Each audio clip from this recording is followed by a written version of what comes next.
Connect Run Club Podcast, episode 84, the Ultimate Ultra, the Comrades Marathon. Hey, welcome back, runners, to the Connect Run Club Podcast, episode number 84. We had the privilege of talking with Rowan James today of the Comrades Marathon, so we'll dig into that in just a minute. But Brandon and I, we learned today in the podcast that running in the 80s is apparently pleasant running temperatures in South Africa. I would tend to argue with that, but yeah, you said it feels great to run 50. Was it 54 miles? 55-ish. 55 miles, 80 degrees. In South Africa. Pleasant running weather, he said. Yeah, you get chased by lions. And okay, I don't think you get chased by lions. But yeah, this is a fun one. Comrades is the most famous ultra in the world, and the biggest. And the longest running. Mm-hmm. This is its 90th exactly year. Right. What was it, 2 weeks ago they just got done? Yeah, 2 weeks ago. The time of this recording, so the second week in June. They had it, I guess, at the end of May. Yeah, that's right. When they ran it. But it's a fun one. You guys are going to hear all about it. And Rowan is a super nice guy. He's been the director for 3 years now. That's right. But he's run it a lot. Yeah, so. And here's what's really neat about this whole story.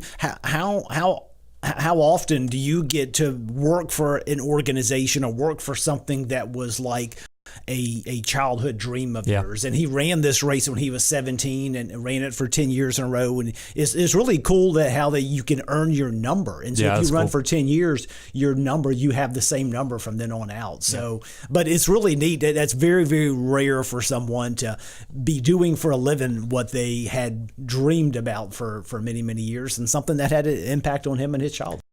So we're going to dive into that interview. But before, make sure you guys checked out our interview last week. That was with Amby Burfoot from Runner's World. This was actually when we took from the Running Summit, which happened back in February. But we go into his book that talks about the women in running. Ladies are running. The first ladies are running, I think. And just dive into Amby's background as well as his running up in Wesleyan. So he helped start Runner's World. He was the editor-in-chief. So it was a great interview. And then, as always, we want you guys to check out our Facebook group. We have an exclusive group up on connectrun.com/Facebook. It's a private group. We got about 530 folks that are inside of it right now, and a lot of good activity, a lot of questions, and then Trey's popping in every now and then and doing some. Yeah, you posted a cool article this last week as well about the marathon at 5K, and kind of blends into what we were talking about with this ultra. And hey, what is in South Africa apparently? The marathons is not a big deal. It's not a big deal, yeah. Ultras are the way to go, just like in the U.S. The article is talking about how you run a 5K and people are like, oh, good job. But then maybe someday you'll do a marathon. But these are folks running like 13, 15 5Ks, so that's a big deal because they're super fast. But yeah, some good stuff. Check it out again. That's connectrunclub.com/Facebook. And then, as always, if you guys like what we're doing, the biggest way that you guys can help out us doing more fun interviews with folks in South Africa or all over the world is leaving a rating and review on iTunes. So if you guys are listening to this on a podcast player, there should be a rating or review button. Or if you go to connectrunclub.com/review, it'll take you right there. Yeah, and whether you're an ultra marathoner or like that didn't, so even a marathoner, you're going to be fascinated by the history of this race and by the uniqueness of this race and what they do. I think you'll be fascinated by the interview. So I think there's a lot you can gain from this as a runner and both someone who listen to someone who just loves what they do and has a passion for what they do day in, day out. I think you'll enjoy the interview.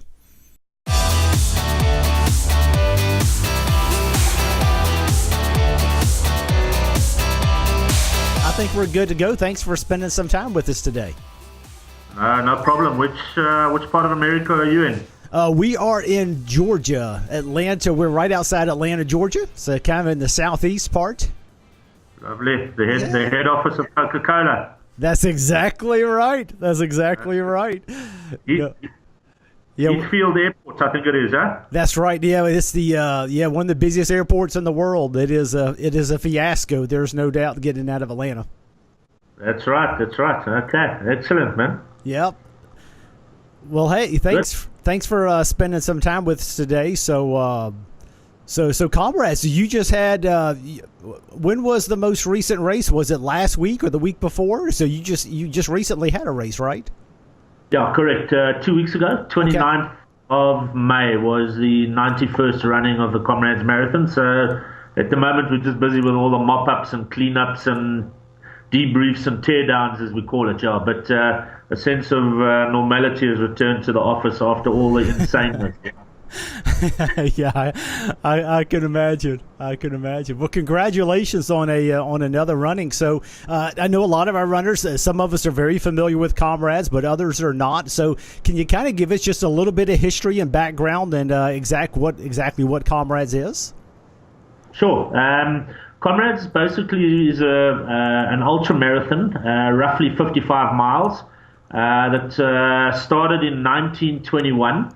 And the history behind it starting in 1921 is it was actually a commemorative idea by the founder, by a chap by the name of Vic Clapham, who had returned from the World War I, the Great War, and felt that there was some way that he needed to commemorate all his fallen comrades in the Great War.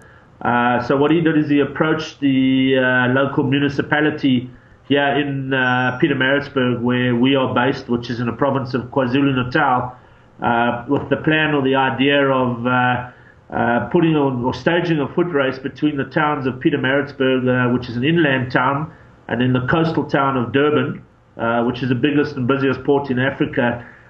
So to commemorate those fallen heroes. So effectively, that's how the race came about. And in that very first year, there were 34 guys who lined up in front of the city hall here in Pietermaritzburg to run the 55 odd miles down to Durban, of which only 26 finished. And the winner that year ran the race in 8 hours and 59 minutes. Wow. How was the distance decided on? Was it a specific distance that he was looking for, or was it just, hey, we wanted the race to go from here to there? Correct. It was basically just a start at point A and finish at point B. So the distance happens to be the distance between the two towns or the cities. And it was just run obviously in those days there were no tar or asphalt roads. So it was just a dirt road all the way down from the town hall of Pietermaritzburg all the way down to the city of Durban. So basically the distance between the two cities. Gotcha. Now, is the course paved now? Was it done all on paved roads, or is there any dirt roads, or what's the course like now? Yeah, the course now is a fully paved surface, and that came about somewhere in around about the 1970s, where the entire route was in tarred or asphalt. And effectively now the race is still run on the old road, or however there's now a highway, or I think it's freeways as you call them, that connects the two cities between Pietermaritzburg and Durban. But the race still takes place on the old road, but as I said, fully paved all the way, so a very, very comfortable surface on which to run. Now, the other thing that's interesting to me is, and I would love to get your description of this, was looking at whether it's a down run or an up run. Does how the course is run, does that change every year?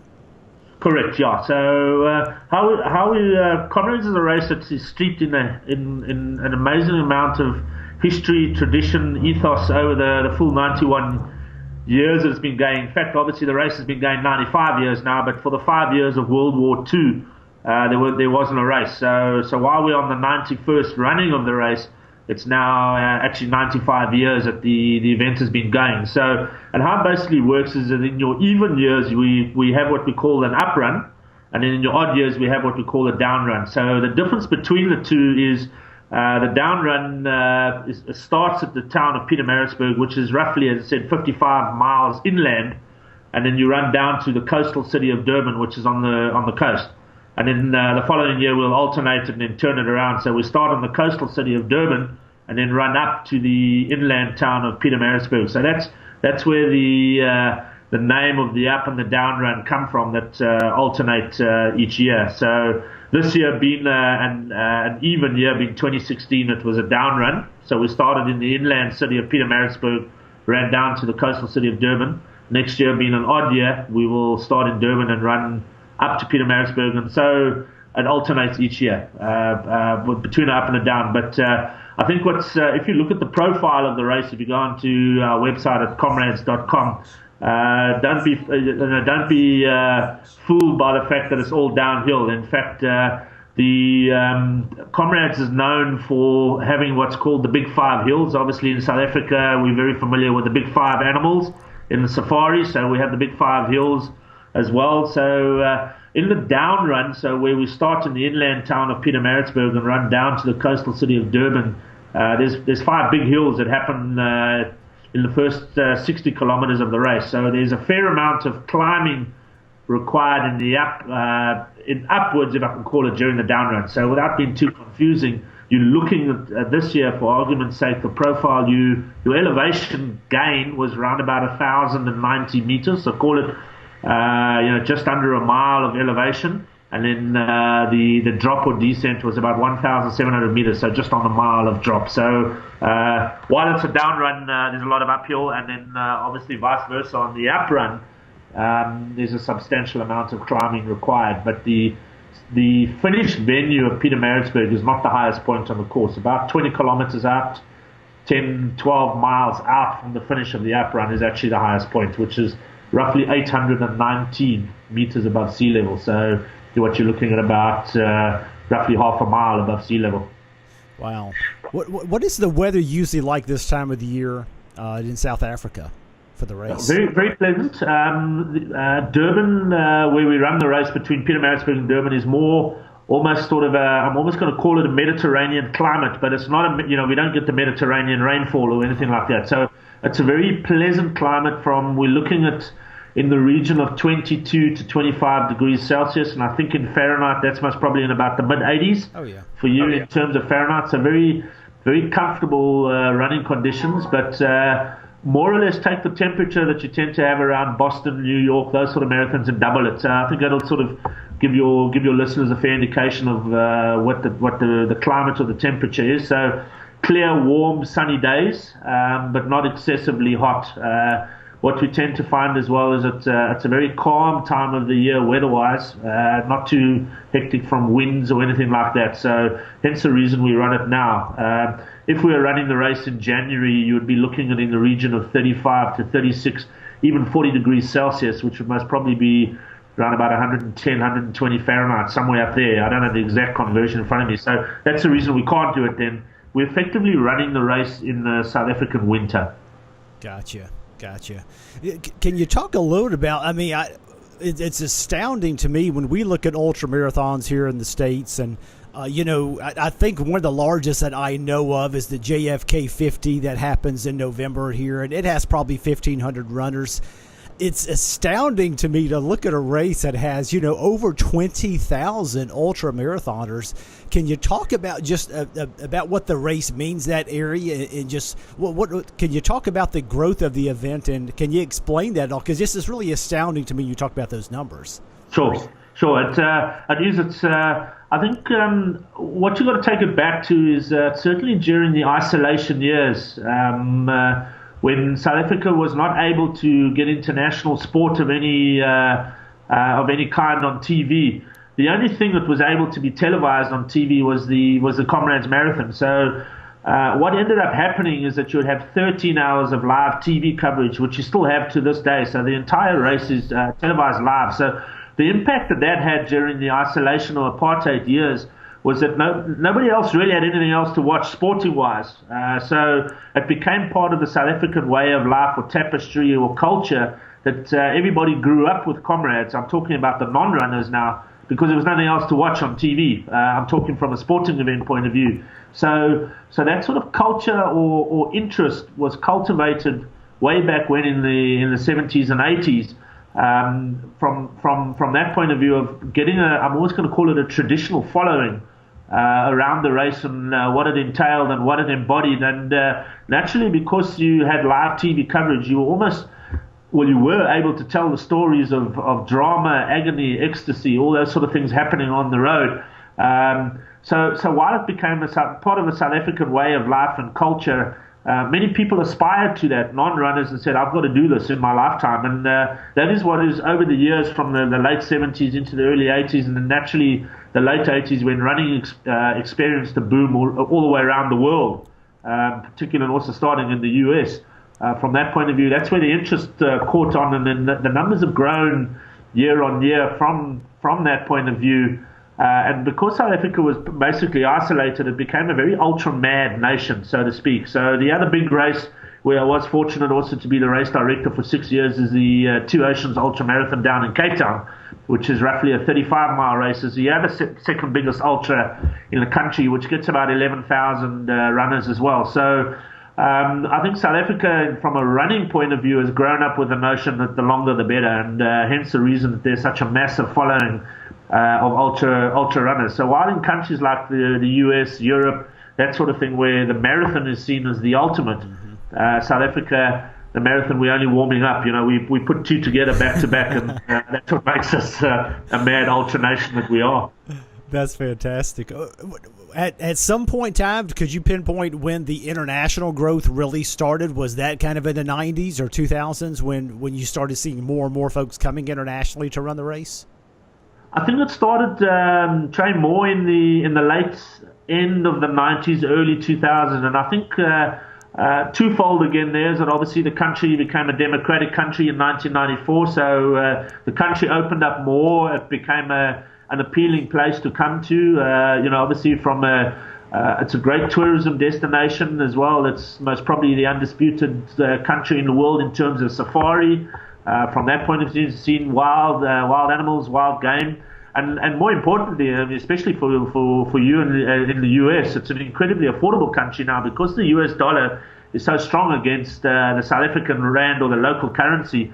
While it's expensive to get across here, once you're here, it's an incredibly cheap country. And most probably in the world, most people tend to price things on a Big Mac burger. Here in South Africa, we price everything on a beer, and it's a universal currency for a runner as well. And I think to maybe give you an idea that you can buy a case of beer here that's 24 beers here for around about 175 rand, which in the region gives you most probably $10 for a whole case of beer. So it's become very affordable from that point of view, and hence the reason that we're getting more and more international runners that are running the race. And it's us as the event organizers, one of the areas that we've identified for the growth of the race is that we've got to go after two markets. Number one is our international market, and then secondly, what we call the emerging market or the young market, the novice market, first-time runners. So yes, we had just over 1,300 international runners running the race this year. Our second biggest feeder internationally is the US. The UK obviously is number one, but you tend to find a lot of expats or South Africans that swell that number a bit. But in the US, we've got just over 380 that come out and run it. And we have what we call an ambassador program. So we've got various ambassadors around the world, of which we've got two in America as well, a chap by the name of Mark Bloomfield, and then Pat Warsnip is the other chap. So what they tend to do is they do a lot of marketing of the Comrades Marathon in their respective countries. Mark is based in Washington and does a lot of work for Comrades within the US market and encourages those people to come out and run. So the numbers are on the up every year. It's tough economic times globally, but us in the States are definitely coming out. For your ambassadors, what kind of marketing do they do? Are they going to, are they promoting, how do they promote the event that's so far away? Yeah, what they tend to do is that they obviously they can't go to all the main races in the US because the US is just so big and wide and far spread with all the races as well. So what they tend to do is that they have where they've gone to various races, they either set up a little booth or a stand or anything like that if that race has a respective expo. But what they tend to rely on more is from the electronic media point of view, be it social media, websites, email, that sort of thing, and then. You're really going to rely on word of mouth to get it around and get the word out there, and then they build up a database of prospective entrants who have run the race and those who want to run the race, and then just communicate directly one-on-one with them. So that's more the main interaction that they tend to have. Have you guys kind of capped the race at kind of the 23,000? Are you guys looking to even grow even more in the future? We can, Trey, but I think the important thing for us is first and foremost it's not about chasing the numbers. In any strong event or good event, you make your money out of sponsorship. You don't try and chase entrance fees to make your money. Yeah. We are a non-profit organisation, so whatever profit we make, we've got to disperse to charity anyway. So we're not in the game to try and make money out of people or rip it off.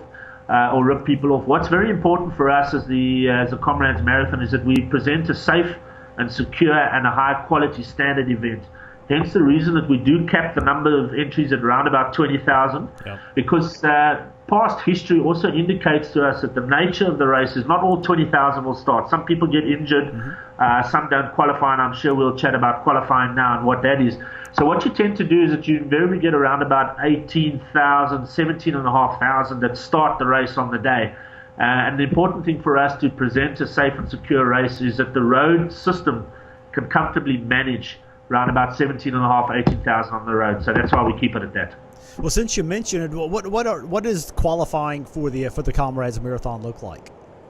So what we require of all athletes is that they have to run a 42.2 standard marathon in under 5 hours. Okay. And in the period of that qualification that takes place is invariably from the 1st of September through until around about the 2nd of May, bearing in mind that the race is at the end of May each year. So it basically gives everybody about an 8-month window in which to run that race. And to have a comfortable Comrades, it's advisable to do in the region of about 1,200 to 1,600 kilometers, so roughly 1,000 miles between the 1st of January and the end of May.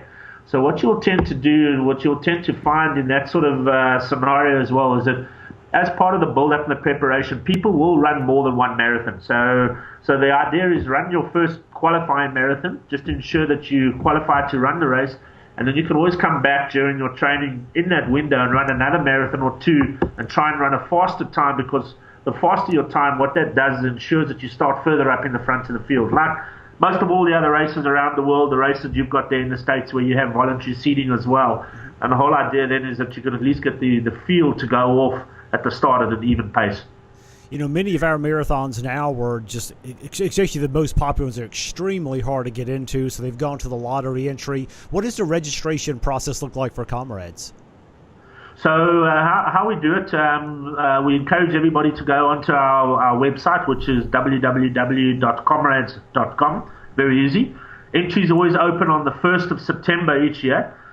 There's no lottery system for Comrades. It's not like New York, Boston, or any of those that you've got over there where you maybe have 200,000 people applying for 80,000 positions. So it's a 3-month entry window period that we have. So it opens on the 1st of September, closes on the 30th of November, or when we get to 20,000 entries, so whichever comes first. Now, past history has indicated that we normally end up hitting the number of 20,000 entries about a week before the end of November. So as long as athletes go on anywhere in September, and if there's any prospective listeners to your show who are thinking about running Comrades next year, as long as they jump onto the website and enter online anytime in September, they will be guaranteed an entry to get in.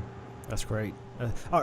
One of the questions I would love to ask you, we had the chance to talk to Dave McGilvery, who of course event director for Boston, and we talked about kind of the challenges of a point-to-point race, and yours is a lot different because it's point-to-point and it's over double the distance. What are some of the biggest challenges from a race director standpoint that this kind of race provides as far as planning and execution? It's a massive undertaking, Trey. What I'm looking at in the region is that Comrades, while we have a full-time staff of 10 of us here in the office, me in my capacity as race director, we also have a general manager who I report into, and then we have from a marketing manager, PR communications, a procurement officer, because we procure a massive amount of infrastructure. We have an IT and entries coordinator. We have a bookkeeper, an accountant. But the backbone of the Comrades organization is actually the volunteer base. We have over 6,000 volunteers that work on the day or in the lead up to the race. And these are people that just give freely of their time to make sure that the race happens. So it is a massive undertaking from an operational point of view. Just to give you an idea, marshals on the route, we have just over 1,000 marshals that do duty on the day, all volunteers. The refreshment points.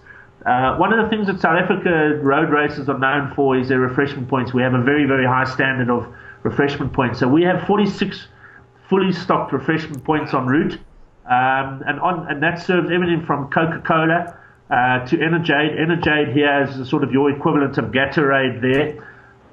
Everything from oranges, bananas, biscuits, chips, chocolate, water in sachets, various Coca-Cola, cream soda, various flavors of cola fizzy drink as well, but from a sugar point of view. And all that, to give you an idea, just in terms of the water sachets we have in route, we have 1.8 million sachets that we hand out on the day. So it is a massive, mammoth undertaking in terms of the operational and logistical side, getting all that product out there. One of the big things as well we've got to do is that invariably for a race like this year being the down run, is everybody stays in Durban the night before the race. So we've got to get all those people up to Pietermaritzburg on the morning of the race. So there's over a fleet of 600 buses, 60-seater buses that ferry all the people from Durban up to Maritzburg for the start. The race starts at 5:30 in the morning, so it's a very early morning. People start leaving Durban at 3 o'clock in the morning. And then one of the other components that we use is what we call the runners' rescue, or the bailers' buses. So those are people who during the race want to withdraw from the race for whatever reason. They're either tired or they're injured. And we have a fleet of 40 10-seater, we call them taxis here, like a combi or equivalent what you've got over there, or your blue or green vans as you call them. And that is used to transport people off the route back to the finish should they wish to retire from the race. So those are just a couple of the aspects I've touched on in terms of operational logistics. But it's a massive undertaking. I can imagine. How do you cultivate and take care of that many volunteers? That's what's astounding to me. 6,000 volunteers is amazing. Can you attribute that many volunteers to anything in particular? I think what we've done with Comrades is we've actually created what we call Team Comrades. So it's almost like an unofficial organization that you want to belong to and aspire to belong to. You almost become a member. You get a Team Comrades cap. You get a T-shirt. We feed the people on the day, but I don't think that's the reason that they come and do it. It's a sense of knowing and an accomplishment that they've been able to contribute to an incredibly successful South African story that's existed over many, many years. And they're proud to be associated with working on Comrades and offering their time and services free of charge to Comrades. You know, one of the things that's interesting, I'd love to get your take on this, is that Comrades, to me, as I've always kind of heard and read and seen, has more of a personality or a spirit than most races. I don't know. It feels like it's almost alive more than most races I know of. Can you kind of speak into that? Because to me, that's always been the fascinating thing. It seems to be a real celebration of the human spirit, and it's specifically certain attributes of the human spirit.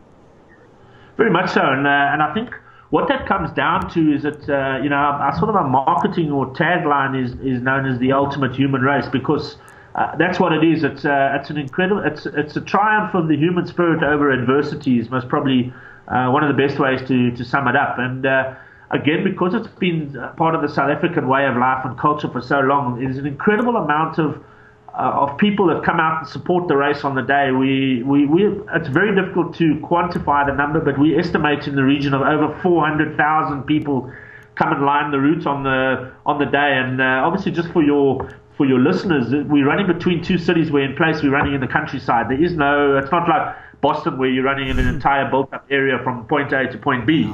From that point of view, so there's areas where you're running in the countryside where there is no population, so to speak of, but these people come out of the valley, the locals come out and support the race as well. So and because it's such a long way, and many people will start the race in the dark and they will finish in the dark, so they run through an entire day. You share all those euphoric moments, your highs, your emotional lows, your bad patches, your good patches. You share that with all your fellow runners around you on the road, as well as all the people on the side of the road.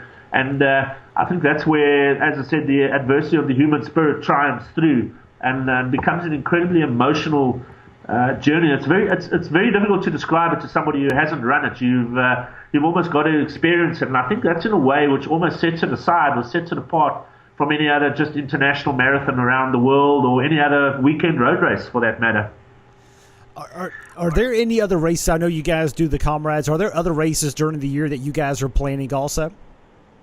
No. Us as the Comrades Marathon Association, all we do is present the Comrades Marathon every year. We always like to rag everybody and say we only work one day a year, and that's on race day. You wish.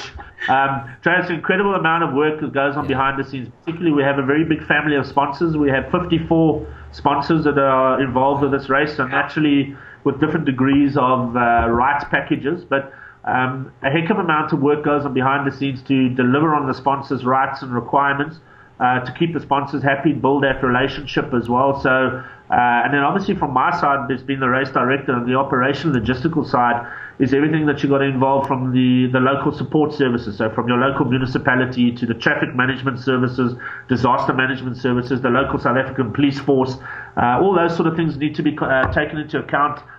Meetings held with them regularly. There's a permit process that we need to go through in order to stage the race, even though it's been going for 90 years. So there's all those facets and aspects that need to be focused on as well. How did you first get involved with Comrades?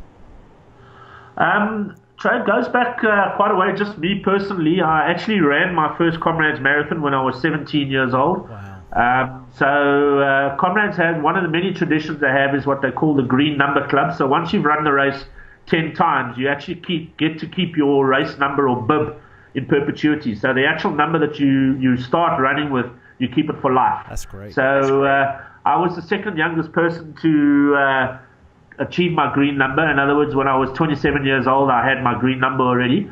I've run the race 15 times, and then so that's where my love of the race started, by having participated in first. And unfortunately, just from a career perspective point of view, I worked in a specialist running shop in Pretoria, where I grew up, and then from there I was fortunate to pick up a job with Nike South Africa. So I have spent time over in Beaverton and Oregon. I worked with Nike South Africa for 10 years as their sports sponsorship manager. And during that time, Nike was a sponsor to the Comrades Marathon and also the Two Oceans Marathon. And then eventually when I left Nike, then I went on to Two Oceans. They were looking for a race director at the time. So I was 6 years as race director at Two Oceans. And then roughly three and a half years ago, the position became available for race director at Comrades, and they were looking for somebody. So they effectively approached me and said, would you be interested? And my first love has always been Comrades from running it at the age of 17. So yeah, that's basically how I ended up in the hot seat now, so to speak. Well, what do you enjoy most about what you do now? I think what's key for me really is I'm living my dream. I'm living my passion. There's, in the hurly-burly of the world today, there's so few people who actually do what they qualified to do or want to do or follow their dream or passion. So certainly for me, that's what it is. I've always had an incredible love for the sport of athletics and in particular road running. So I'm able to live that dream, and I've got an amazing team around me here as well, which gives you you look forward to coming to work every day. I want to be in the office. For argument's sake, tomorrow morning here is a national public holiday. So, we just passed 5:30 in the afternoon, and we've still got quite a few people in the office. So it's a fun team, it's a happy team, and it's a committed team. And I think in order to be able to present an event of this stature and magnitude, you need a strong, dedicated team around you.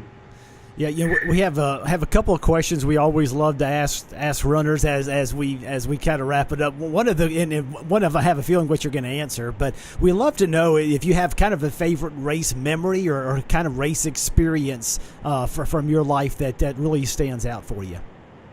Yes, there's many, and I think just personally, first of all, from a running perspective, is Comrades is a very special race from the point of view is that if you're going to choose to run more than one, your first one, always run to enjoy it. And believe it or not, you can actually enjoy 55 miles. Yes, you're gonna have a tough time on the road. Everybody does. But what I always tended to say to the other runners around me is that look around you. There's always someone who's worse off than you. And that's to keep you going. So very much so. My first run and my 10th run are very vivid memories that stick in my mind and memory. From that point of view, from an organizing point of view, it might be a light-hearted one. This is only my third year as the race director now of Comrades, but I came into my very first Comrades 2 months before the race date. And it might sound like a silly thing, but nobody thought of, in all the organizing, the idea of having a starter's pistol got forgotten somewhere along the way. So while we had the mayor standing at the city hall, we were all scrambling around with just before the gun was due to go off and say, well, who's got the start pistol? So, a funny light moment. And one of the other moments that I had before I joined Comrades, but was always coming up and enjoying it, was at the clocks at the finish, on the finish gantry, on the finish line. One year nobody they'd forgot to set them. So while the winner was actually coming around the field onto the stadium, in the field, I was only one of the few people who knew how this clock works. So it was a quick job of scrambling up, setting the clocks, scrambling off the ladder, literally as the guy came around into the finishing straight to finish the race. So just a couple of light-hearted moments, but there's always many. That's great. And for people who are maybe looking to get into a longer distance, they've done the marathon, and maybe they're interested in Comrades, any particular recommendations for people who are either training for Comrades or looking to maybe do a little bit more than the marathon? Any particular recommendations you would have people start with? Yeah, I think first and foremost, if you've got any of the listeners who are going to listen to the show, don't be intimidated by the distance. It's not nearly as bad as it's made out to be. What we tend to do is to say that if you can run comfortably in the region of 40 or 50 kilometers, so you're looking at about 20 to 30 miles a week during September, October, November, that's more than sufficient just to get you going in terms of laying a base. The serious training itself would start in January, and depending on where you are in the US, it can be a tough or a challenge because it can be middle of winter there for some of the people. But we have more than enough adequate training programs on our website. We have a dedicated coach to the Comrades Marathon. So, and what he does tend to do is in the lead up to the race, he hosts webinars, and those have been incredibly popular with particularly the international audience. Where it's an online live chat show where people are able to ask him questions about their training and anything from that point of view, and take it from there. So again, I think the key thing to running Comrades is it's an incredible experience. It will define you. It will change your life. But not to panic about the distance. Build up systematically and slowly, and you will get there. And with a race of this nature and magnitude, there will always be setbacks along the way. For arguments, you might get a bit injured or something like that. But don't panic, don't stress. Take a week or two off. If you do, get back in, and you will make it. And I think when it comes to race day itself, there's an incredible amount of camaraderie of what the Comrades is called on the road. And the amazing thing about this race is everyone's equal on the road on the day. So from somebody who's unemployed to a company's CEO, we all level, we all equal, and we all help each other on the road on the day. And I think that's what makes Comrades so unique. And it is a life-defining moment for anybody who does it. Hey, and as we wrap up, we'd love to kind of get your feedback too on the some of the most competitive runners. I mean, looking at some of the times recently, it just boggles my mind to look at some of the times that are being run at Comrades year in and year out now. Unbelievable, and it's incredible. This year, the chap who won the runner who won the down run this year ran a new course record of 5 hours and 18 minutes, which is incredible. That's around about 3 minutes 34 seconds per kilometer. So I roughly think you're looking at about a 5-minute mile, somewhere around there. For 50, 53, 54 odd miles. It's bizarre. You've got some incredible athletes running this race. It's been dominated for quite a few years by the Russians, but the last 3 or 4 years, the South African men and ladies have dominated it from that point of view. We had an American this year, Max King, in 8th place, who came out and ran a very really controlled race. And I think if Max does return next year, he's definitely more an uphill runner. I think the course for next year would suit him better. So certainly there's some amazing performances that have been run, and if potentially you've got some top runners that listen to your show, prize money is quite substantial. The winner of this year's race walked away with about 1.1 million rand, which would equate to about $130,000 which even in while you can't compete with the big major city marathons, we're not trying to do that, but pretty much if you get a third in Boston or a third in New York, you don't even get $130. You might come up with $80,000 or $90,000. So it's a very big, handsome paying race as well from that perspective. That's great. That's great. Well, Rowan, hey, we're very grateful for your time today, and one of my goals is to be able to see you and run Comrades one day. So I'm hoping to make it to South Africa one day for that. That would be an amazing experience. So fantastic. Thanks very much for the opportunity, having me on the show. And by all means, please, I certainly hope and look forward to one day being able to welcome you to come and run the Comrades Marathon, you in your individual capacity, and certainly any of the other listeners to the show out there, if there's anything they'd like to find out more, they're more than welcome to contact us. There's an email which is just straightforward, info@comrades.com, info@comrades.com, or otherwise they can always, if they feel like, they can also phone the office as well. But all the details are on our website. That's fantastic. Well, again, thanks so much, and a great job on just on another unbelievable year. We look forward to watching what happens next year. Fantastic. Thanks very much for having me on the show. Thanks, Rowan. Okay, all the best, mate. Thanks, mate. Bye-bye.